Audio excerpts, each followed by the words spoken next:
Welcome back to the channel. Today we're going to be talking about the 10 most broken commanders in Magic the Gathering. These are the ones that make your friends sigh, shuffle slower, or hard focus you from the start of the game. These are not in any order honestly, because they're all disasters in their own unique different way, so it's hard to kind of say one over the other.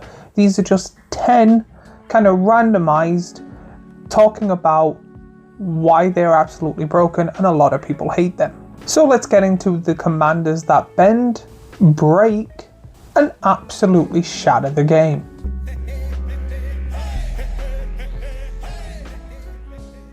This isn't just a CEDH list or a casual only player list. These are a mix of commanders that give a lot of advantage, a lot of combo potential, they're repeatable engines, or they're just unbelievably pushed.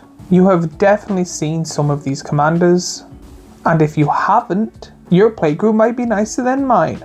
But before we fully dive in, a quick little mention of my small little shop, where I have t-shirts and hoodies, where you want to look good when you're being targeted for playing any of these commanders. If you like me and what I do and want to help support out the channel, first, buy yourself something nice. Secondly, watch more of my content and subscribe. Alright, so here's what we're doing. This isn't a ranked list. These commanders are not in any order, mainly because one card will be broken one way, one card will be broken another way, so it's hard to compare the two. These are just commanders that are broken, have potential to be broken, and if people play it well or right, can really rile up and make people lose in such unique and horrible ways. A lot of these are engine or combo pieces, but all of them put your opponent's stress levels from 1 to 10. So let's just jump right into it, starting off with Kinnan Bond and Prodigy. For a green and a blue, you get a legendary creature, human druid, that is a mythic. Whenever you tap a non-land permanent for mana, add 1 mana of any type that permanent produced. For 5 generic, a green and a blue, look at the top 5 cards of your library. You may put a non-human creature card from among them onto the battlefield. Put the rest on the bottom of your library in a random order. Straight off the back, Simic being broken is just a normal thing at this stage. It doubles the mana for all the artifact, rocks, and what creatures produce. Some cards that produce 2, like Sol Ring, produce now 3. For 2 mana, turning all your mana rocks into powerhouses is absolutely broken. And because of all the mana you're getting, you're able to activate its ability, possibly multiple times, playing stuff like big Eldrazi Titans, or big green creatures, or big blue octopuses for paying just 7 mana, for doing it multiple times over and over again, especially if you have the cards that let you activate abilities more than once. There is also multiple ways to make this go infinite with mana, and for paying 2 mana for your commander to go infinite mana is absolutely broken.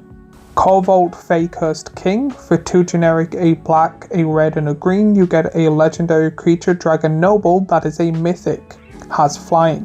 Whenever Corvolt enters or attacks, sacrifice another permanent. Whenever you sacrifice a permanent, put a 1/1 counter on Corvolt and draw a card, and is a 4/4. Now you're probably thinking this isn't really that broken. You're paying 5 mana for a 4/4 with flying. However, whenever you sacrifice something, he gets a little bit stronger, and you get to draw a card. Treasures are tap, sacrifice, gain a mana. So if you want to play something in your hand, having multiple treasures give this multiple +1/+1s, and then you're drawing multiple cards. Plus whenever it enters or attacks, you have to sacrifice something. The amount of tokens you could be potentially making from this is absolutely broken. Plus this gets stronger every time you do it. And the main broken thing about this is the card draw itself. You can constantly keep drawing the best cards, getting them super cheap, sacrificing with the black pip in it, Graveyard Recursion, with the green thing, Ramp, and just constantly keep going and going, making an army of tokens that this thing can eat to become a one-shot kill. This plus Rogue's Passage is an opponent's nightmare. You're doing 21 damage because you wanted to play your Eldrazi Titan solely using treasures, and you still have the Eldrazi Titan as a blocker. this thing is one-shotting most things for fun. Even the casual Cobalt player has accidentally gone infinite with this commander. Yuriko the Tiger's Shadow. For 1 generic, a blue and a black, you get a legendary creature, human ninja, that is a rare. Commander Ninjutsu. For a blue and black. Whenever a ninja you control deals combat damage to a player, reveal the top card of your library and put that card into your hand. Each opponent loses life equal to that card's mana value and is a 1/3. A 3 mana commander that's technically a 2 mana commander that doesn't get command attacks is really good, especially if you're playing ninjutsu. Because to play out your commander, you're making sure that the little token or the creature is already unblockable, which is really easy to do in blue. So you're constantly playing your commander out. Then what you're doing is every time a unblockable ninja deals damage, even though it's only 1 or 2 damage, you're looking at the top card of your thing and doing a large amount of damage. This with extra turn spells is really cruel because you just keep playing extra turn spells, then doing even 1 damage to then get the 10 mana or 8 mana extra turn spell to do 8 mana to then go again and keep going and going and going until your opponent is gone. Plus in between you're playing more ninjas, which means more ninjas are likely to get through, which means you're then activating her ability multiple times. And that's without even scrying or using scroll rack. This is the type of deck that you won't see coming and will just snowball so fast, faster than most commander decks. Tergrid, God of Fright. For 3 generic and 2 black, you get a legendary creature god that is a rare. Has Menace. Whenever an opponent sacrifices a non-token permanent or discards a permanent card, you may put that card from a graveyard onto the battlefield, under your control, and it's a 4/5. Tergrid's Lantern. For 3 generic and a black, you get a legendary artifact that is a rare. Tap. Target player loses 3 life unless they sacrifice a non-land permanent or discards a card. For 3 generic and a black, untap Tergrid's Lantern. This you're mainly playing for the creature side, not really the lantern, but I thought I would have to read out both sides of the card. This commander turns every discard card or removal card into "This is now mine." When this came out, it was one of the most saltiest commanders I've ever seen anyone talk about, because pretty much you're just going, we're not playing my deck, I'm playing everyone's deck. People aren't realizing in a 4-player commander game, you don't have to really do much. If someone sacrifices something to get rid of someone else's something, you're then going, I'm gonna have one or both. The most annoying thing about this commander is you're really hoping all 4 players, or how many players you're playing with, have different colored sleeves, because giving them cards back at the end of the turn or the end of the game is kind of the most difficult part of playing Tergrid. This is a sit back, do nothing commander where you literally just relax, play your commander and keep it alive as long as possible, and even if it gets destroyed, put it in your graveyard and use graveyard recursion, because again, it is a lot easier in black than it is in any other color, and you just constantly use everyone else's decks to do your bidding. Atraxa Grand Unifier. For 3 generic, a green, a white, a blue and a black, you get a legendary creature, Phyrexian Angel, that is a mythic. Has flying, vigilance, death touch and lifelink. When Atraxa Grand Unifier enters the battlefield, reveal the top 10 cards of your library. For each card type, you may put a card of that type from among the revealed cards into your hand. Put the rest on the bottom of your library in a random order, and is a 7/7. This is one of those cards that is just going to get stronger every time a set comes out, or every second or third set. Because since this came out, there was battles that were introduced, but then rooms were also introduced. So again, the further we get, the more card types we're going to eventually get as well. You're potentially going to be drawing more and more cards to the point you're just going to end up playing or drawing all of them every single time, depending on how you build your deck. This, in my opinion, is the perfect toolbox commander. It enables combo, control, super friends decks, everything. You can build this pretty much any way you really want, and as long as you're playing this or flickering it or letting it sacrifice and replaying it from the graveyard, as long as you're playing it multiple times, your hand is always going to be full. And with the variations of different ways you can play this, it's absolutely broken. Never mind the commander itself having not 1, not 2, not even 3, but 4 keywords. This is going to be one of those commanders that is going to be, should I kill it or not? Because if I do, they're paying an extra 2 mana to refill their hand, and do a lot more stuff than they previously did. It's actually safer to keep it on the battlefield than it is to let it die and replay it. Narset Enlightened Exile. For 1 generic, a blue, a red and a white, you get a legendary creature, Human Monk, that is a mythic. Creatures you control have Power S. Whenever Narset Enlightened Exile attacks, exile target non-creature non-land card with mana value less than Narset's power from your graveyard and copy it. You may cast the copy without paying its mana cost and is a 3/4. The main thing actually, in my opinion, that's broken about this is the fact that it's an attack trigger, not when the attack goes through. This is great for a spell slinging deck, mainly because you're powering her up, we'll just say, and then you're attacking to then power up again. There's instances that literally go, here's +2/+2 and trample for free, and then you just go, cool, I'm attacking, but before the attack goes through, I'm going to replay this card that I just played to give her an extra +2/+2 and trample again. Like, it's ridiculous how, if you have the spells, depending on how you want to build this deck, you can make it really, really powerful. You can do shock twice in the same turn. Like, there's a lot you can do just from attacking. The attack doesn't have to go through. That's the main broken bit in my opinion.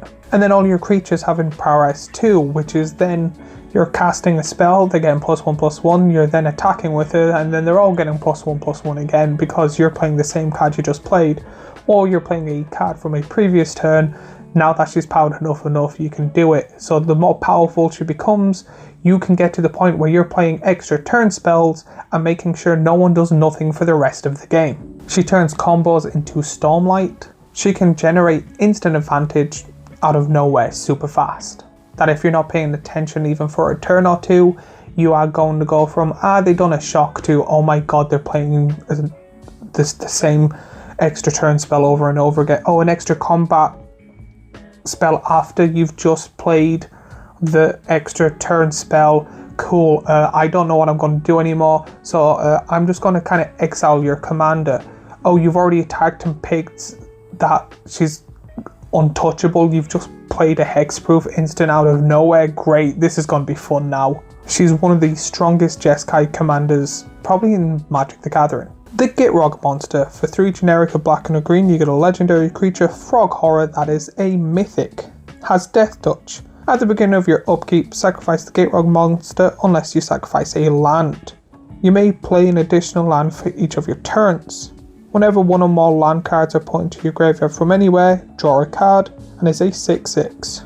This draws cards so fast, and it's really easy and getting easier to literally play lands from your graveyard, so you constantly are still growing, especially in these 2 colors. You're getting a Gitrog monster that's helping you draw twice a turn minimum, plus then you get to play an additional land. So again, if you can play cards from your graveyard, you're literally drawing a bunch of cards, sacrificing every single land in your hand just to keep the Gitrog monster alive, to then replay them from your graveyard to then draw more cards to make sure you have lands to then continue this cycle. This turns discard into high amounts of advantage. There is so many infinite combos when it comes to this, I could probably make my own video on it. And the only good thing about this is that the Gitrog monster is quite a hard-ish commander to play or get right. That's probably the only reason I never really see it played. Escue God of the Tree. For 1 generic and 2 green, you get a legendary creature god that is a mythic. Has Vigilance. Tap, add 1 mana of any colour. Other legendary creatures you control have Vigilance, and tap, add 1 mana of any colour, and is a 1/4. The Prismatic Bridge. For Wooburg, you get a legendary enchantment that is a rare. At the beginning of your upkeep, reveal cards from the top of your library until you reveal a creature or planeswalker card. Put that card onto the battlefield and put the rest on the bottom of your library in a random order.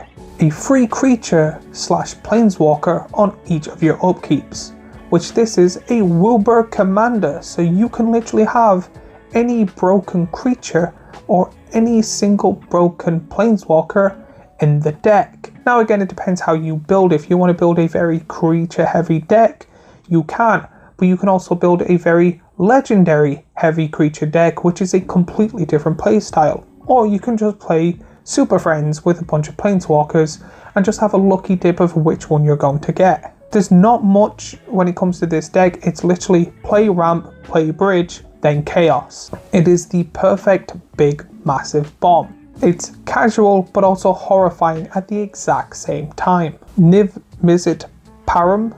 For 3 blue and 3 red, you get a legendary creature, Dragon Wizard, that is a rare.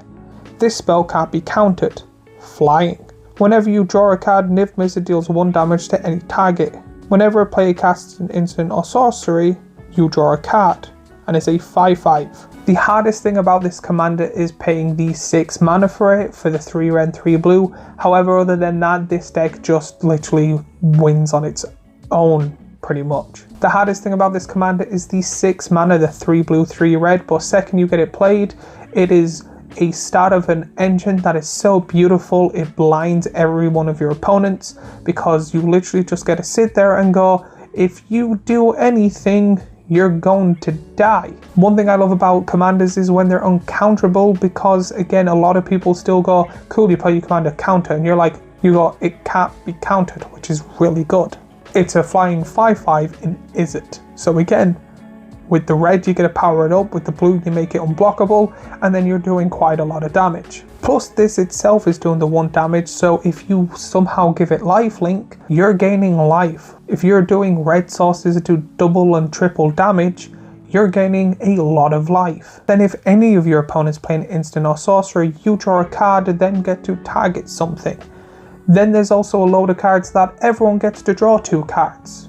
Everyone gets to draw 2 more cards. At their upkeep, everyone gets to draw an additional card.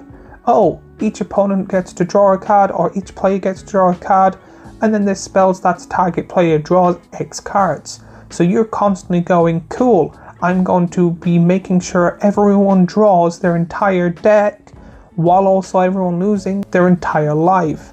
Then also, if you again still have lifelink on this thing, you're then gaining way more health faster than anyone else. One of the annoying things about this commander is someone goes, cool, I draw a card, start my turn, you go 1 damage. You kind of keep interrupting people whenever they're taking their turns going, oh yeah, that's 1 damage, by the way, just let you know. It is a self-contained storm engine, and with the other 2 Nizzes come off with a perfect kind of cycle that just wipes everyone out. Tivit, Seller of Secrets. For 3 generic, a white, a blue and a black, you got a legendary creature, Sphinx Rogue, that is a rare. Has flying and ward 3. Council's Dilemma. Whenever Tivit enters the battlefield or deals combat damage to a player, starting with you, each player votes evidence or bribery. For each evidence vote, investigate. For each bribery vote, create a treasure token. While voting, you may vote an additional time and is a 6/6.